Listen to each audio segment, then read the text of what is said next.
Selamat datang di Cerita Bersuara, sebuah ruang di mana kata-kata tak hanya dibaca, tetapi dihidupkan melalui suara.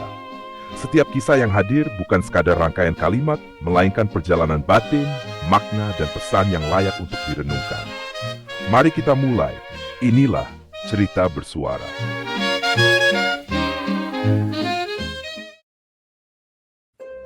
Aku seorang indigo, aku juga manusia biasa. Karya Devani, namaku Ayu Pramasya, aku adalah anak perempuan yang sengaja duduk di bangku paling belakang. Hal itu kulakukan karena aku berbeda dengan teman-temanku yang lain. Aku merasa berkecil hati karena masih banyak orang yang tidak menerima perbedaan itu. Setiap hari aku berusaha untuk tidak memperdulikan tatapan teman-teman yang menatapku dengan aneh dan sebelah mata. Aku seringkali terdiam tanpa sepatah kata pun.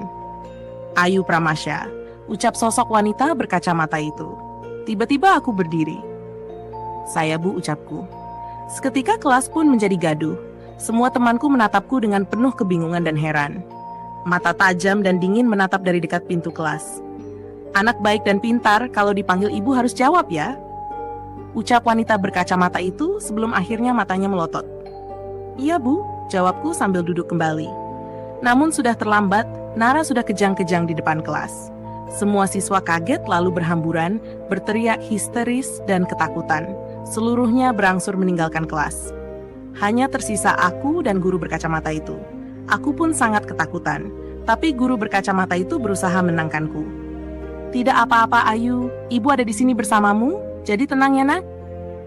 Katanya sambil memegang pundakku. Lagi-lagi suaranya terdengar. Apakah kamu bisa membantu ibu untuk menenangkan mereka? Sekali ini saja Ayu, ibu minta tolong kepadamu. Sebenarnya aku tidak mau menolong mereka. Beberapa hari yang lalu aku hampir saja dikeluarkan dari sekolah. Itu terjadi gara-gara mereka berdemo dan menginginkanku dikeluarkan dari sekolah. Mereka menganggapku orang yang aneh. Aku tidak pernah meminta untuk berbeda dengan teman-teman yang lain. Aku hanya ingin mereka tahu bahwa walaupun aku seorang anak indigo, aku tetaplah manusia biasa. Sama seperti mereka, tapi aku punya kelebihan yang tidak dimiliki orang lain. Namun, mengapa mereka tidak menyukaiku? Mengapa mereka tidak menerima perbedaanku? Aku perlahan-lahan menyelinap di kerumunan teman-teman yang sedang menjerit histeris. Langkahku seketika terhenti tepat di depan sesosok makhluk yang selalu kubenci selama ini, sesosok makhluk yang tidak tahu tempat dan hanya menyusahkanku saja. Selama ini aku melihatnya, namun aku hanya diam karena aku tahu semuanya pasti menganggapku orang yang aneh. Ia sengaja mengambil kesempatan agar aku dibenci semua orang. Napasku memburu begitu cepat, detak jantung berdebar kencang. Aku berusaha memberinya pelajaran. Sana pergi, aku benci kamu, teriakku dengan sekuat tenaga. Tenagaku saat itu terasa terserap dan tubuhku benar-benar sangat lemas. Akhirnya aku jatuh pingsan, tidak sadarkan diri. Aku kelelahan dan kehilangan tenaga karena energiku terserap habis oleh sesosok makhluk putih berambut panjang itu. Aku berharap mataku tidak bisa terbuka lagi. Mataku lelah jika harus melihat sosok makhluk yang tidak sama denganku. Namun nyatanya Tuhan masih memberiku umur panjang. Aku tidak bisa menolak yang katanya ini anugerah Tuhan.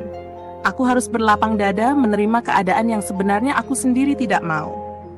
Hanya saja yang berbeda pada waktu itu, saat membuka mata, ada beberapa teman di kelasku yang menungguku sadar. Nara mengucapkan terima kasih dengan tulus. Hatiku terasa sangat hangat dan terharu, isak tangis tak tertahankan. Aku sangat senang dan bersyukur masih diberi umur panjang oleh Tuhan. Teman-teman memelukku dengan tulus dan mereka menyadari kesalahan mereka kepadaku. Lalu mereka semua meminta maaf karena pernah jahat kepadaku. Aku memaafkan mereka semua tanpa syarat. Akhirnya mereka mau berteman denganku dan menerima perbedaan ini. Makhluk itu sudah tidak ada lagi. Aku dan teman-teman sangat bahagia karena tidak ada yang mengganggu kami lagi. Mereka menjadi nyaman dan aku merasa sangat bahagia karena akhirnya mempunyai teman dan tidak merasa sendirian. Terima kasih telah mendengarkan Cerita Bersuara hari ini.